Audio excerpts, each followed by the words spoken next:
This will be the most satisfying video you've ever seen. Hey everybody, today I'll show you how much money I made from this cable roll. The entire roll weighs about 250 kilograms, a real monster to handle. First, I need to move this heavy roll into my warehouse. It's a bit of a challenge because of the size and the weight, but it's all part of the process.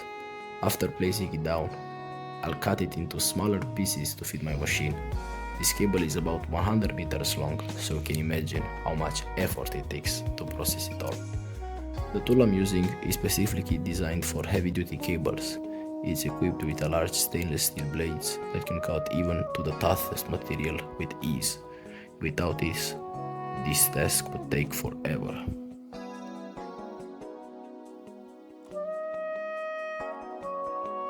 My tool jammed here, and at first I couldn't figure it out why.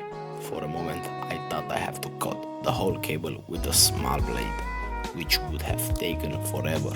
Thankfully, the tool started working again. Honestly, I'm not sure what would I've done if it hadn't come back to life.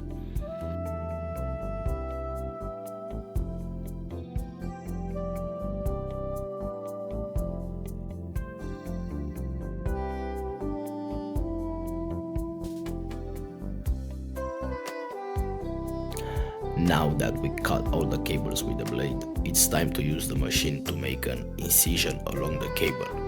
This step allows us to access the valuable components inside. This is quite an interesting cable. It has multiple layers of insulation. First, there's the orange layer, followed by the copper insulation, which you will see shortly. Then comes the silicone insulations, and finally the four inner cables. You might be wondering why there is so much insulation. Well, this cable is designed for use in environments where fire might occur. It's a fire resistant and can withstand flames for up to 90 minutes. Now you know. Looking back at the footage, I realized I may have pushed the machine a bit too hard, but luckily I didn't damage the blades. Here is the copper insulation I mentioned earlier. Unfortunately, I forgot to film the entire process of how I removed it. Initially, my plan was to collect it all in a box, but as you can see, the small copper strands end up spilling out. To make things easier, I decided to gather the copper strands into a neat pile to simplify cleanup later. A quick tip: if you ever decide to work with this kind of material, don't forget to wear gloves. These small copper strands can get surprisingly sharp and can easily cut your hands, so be careful. I know this was a nice transition, but don't think much about it. As I mentioned earlier, this cape is packed with layers of insulation, and we need to remove that as well. Fortunately, the machine blade has already made a clean cut to the insulation, so all that's left to do is peel it off. Now it's time to make an incision along the cables so we can remove the plastic insulation. This particular cable was a great find. Each set of 4 individual cables weighed about 1 kilogram. That's a lot of material to work with. I accidentally put the cable in the wrong slot and ended up getting it stuck. It was a bit of a hassle to fix, so here is a quick tip. Always double check before feeding the cable into the machine. I have to say, this is probably the most satisfying part of the process, and it's definitely the easiest. Once everything is set up, you can pretty much sit back and let the machine do all the work. Watching it rise to the insulation so effortlessly is incredibly rewarding. If you're curious about this machine, I'll include a link in the bio so you can check it out. And if you are interested, let me know in the comments. I'd be happy to make a review of more budget-friendly versions and compare the two machines for you. Quick pro tip: when cutting cables, always be mindful of your power cord. The copper strands become very sharp, and the last thing you want is to accidentally slice through your power supply. Trust me, it's not a fun mistake to fix.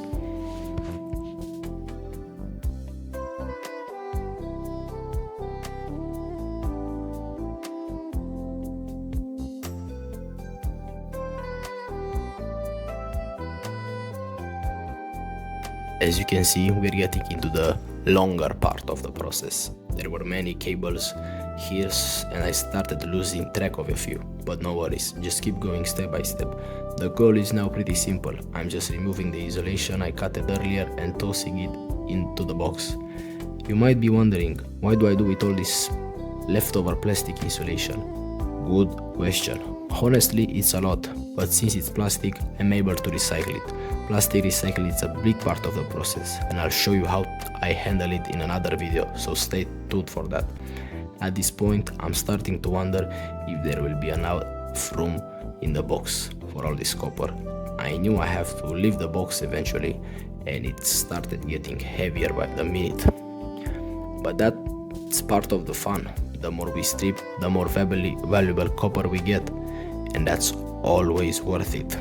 It's kind of funny because as I'm doing this, I'm thinking of how much plastic and copper there is to process. It's definitely a lot of work, but the results made it all worth. So if you're planning on stripping cables like this, always be ready for a bit of a workout.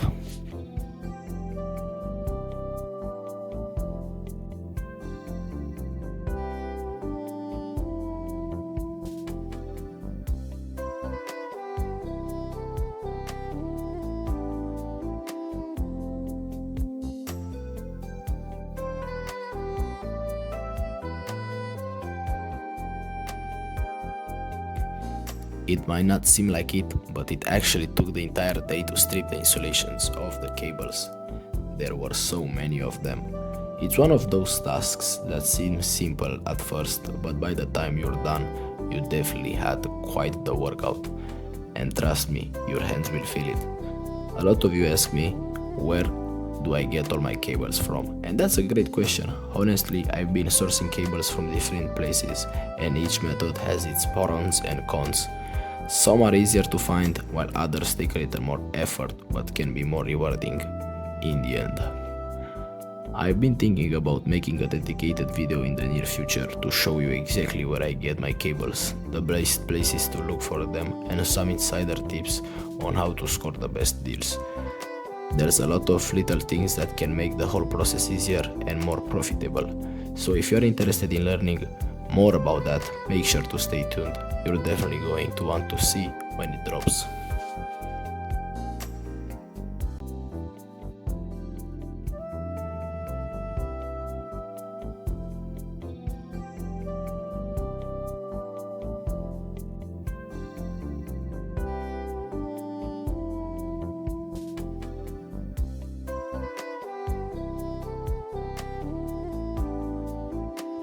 After all that work, the only thing left to do is pile up the small copper pieces, and we are getting a total of 105 kilograms.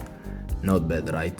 Thanks for watching, and I really appreciate you sticking around for the whole process. I'll see you in the next video.